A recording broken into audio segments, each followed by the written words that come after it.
everyone, welcome to Facebook Live, and this is Rebecca Snow doing a tutorial for you on making calculations easy. How's everyone doing today? One of my favorite resources was created by a student at MUIH and passed on to me from other students, um, and this was a gift of her effort, so I'm very happy to share with you the ADIME assistant. In our shared folder, if you go to Assessment Tools under the Anthropometric tab, there's two versions. There's the original version, ADIME Assistant Revision 5.1, and then there's ADIME Assistant Revision 5.1 RS with my initials because I edited it and put some spins on it that I've found useful over time. So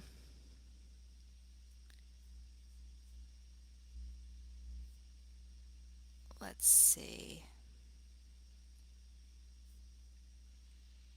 Yep, there you go. You can see it there. So in the ADIME Assistant, this is a great way for you to do your calculations for your ADIME or SOAP note. There's no right or wrong note to use. Those definitely personal preference. And if you've been trained in ADIME, it's hard to switch over to SOAP because you're used to that format, or if you've been trained in SOAP, it can be hard to switch over to ADIME. Whatever form you're using, you may not be big on recommending a certain number of calories for your clients. Maybe you don't focus much on calories or macros. But it is a good idea to do this ADIME assistant for each client you see.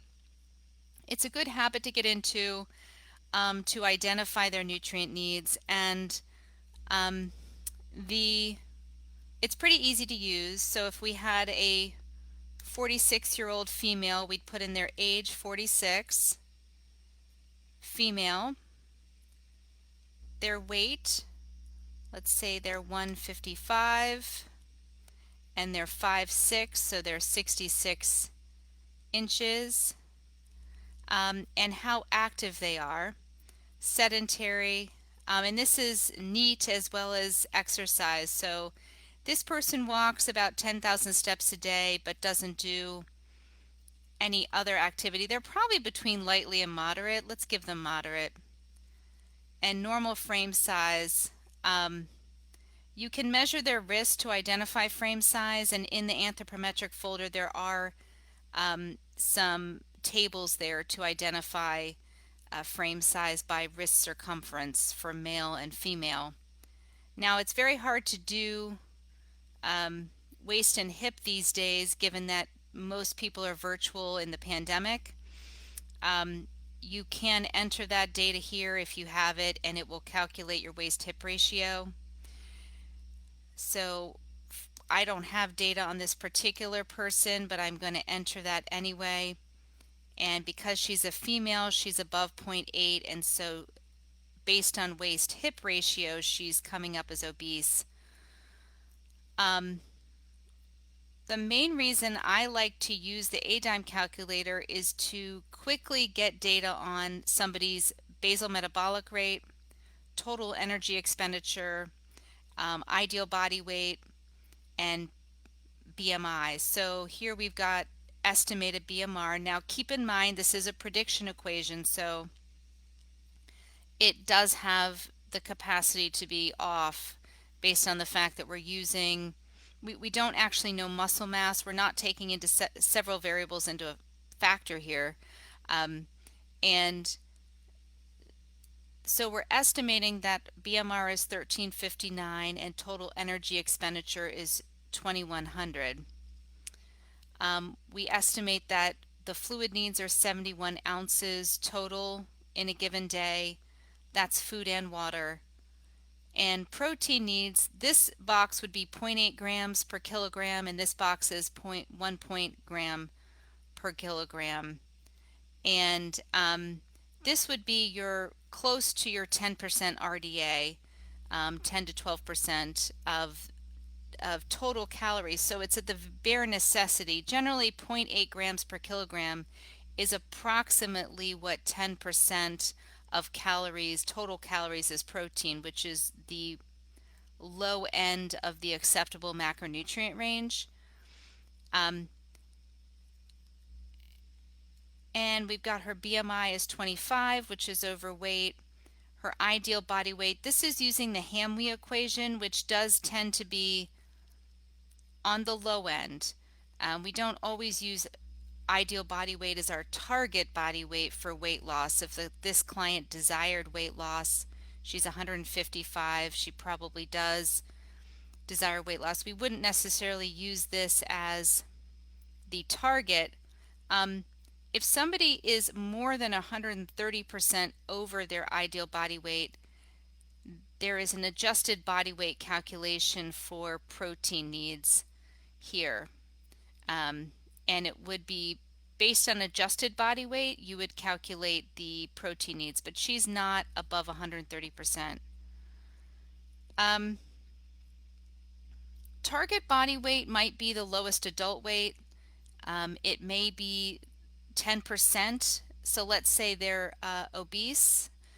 Let's say she weighs 180 pounds. She's still just overweight. Let's say she's 190. And so if somebody sees 130 as an unrealistic goal, you could make 10% reduction in body weight an initial goal. So that would be 190 minus 19, which is 170 approximately. So 170 would be a good initial goal for somebody, because losing 10% of body weight reduces mortality, expected mortality and all-cause mortality fairly significantly. So it's a good initial goal for most people. One thing that I've added to this, because how are we going to use these numbers? Well, I think it's good to document a few of these numbers on your ADIME or SOAP. You're going to document height and weight, document waist-hip ratio if you have it, resting metabolic rate, total energy expenditure, BMI, and ideal body weight. I would document all of those on your ADIME or SOAP note. One thing that I have added to this is some macro calculations that make it a little easier to identify what your macro goals are. So going back up here, for her, I've changed the client. She's now 190 pounds. She wants to lose weight. We estimate her total energy needs are 2353. And you could, to calculate her calorie goal, generally we subtract 300 to 500 for weight loss. So her targeted range would be 1,800 to 2,000 calories a day. Now, how do you determine what calorie target goal to have? It would largely be based on the rate of weight loss you're looking for, the level of motivation, and what the current diet looks like. If the client is currently under eating, you may not want to recommend 2,000 calories a day, because that could result in some weight gain. You want a slow, gradual increase to maybe 1,800. Let's say the client's eating 2,700 calories a day, then 2,000 is probably a more reasonable goal than dropping it as low as 1,800. So let's say we choose 2,000 as the target calories. This tells you their acceptable net macronutrient range. So if acceptable dietary reference intakes, the acceptable macronutrient range for protein, 10% to 35%. That's a pretty big range there in grams of protein. It's very hard to get protein to 35% for most individuals. Fat range 20 to 35% and carbs 45 to 65. Now, you're going to have people on specialized diets, and let's say that you're taking more of a mito food approach or a keto light approach, then you're going to want to keep protein 15 to 20%. Fat, you're going to want at least 60%, if not 80%. Oh, you know what? Scratch those numbers. Let's put them up here. So we've got 15 protein to 0.2. Fat, we want probably 70 to 80, honestly, 70, 80%. And carbs, we want 5 to 10%. So that's very different from the AMDRs that we had there earlier, but this would be a keto food plan ratio. So then you have target gram goals that somebody could track in MyFitnessPal or Carb Manager if they're following a specialized diet. So this part I added at the bottom. These numbers actually got a bit wonky, so ignore those. So that you could plug in target macros that you want to use. Any questions on this form that you can use for your practice?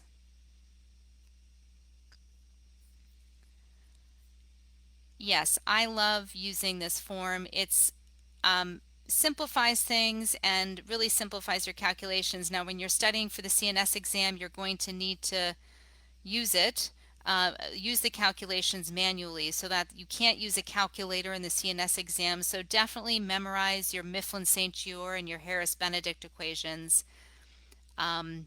Memorize how to calculate BMI, and memorize how to calculate protein, fat, and carb, because those calculations you will need to do manually.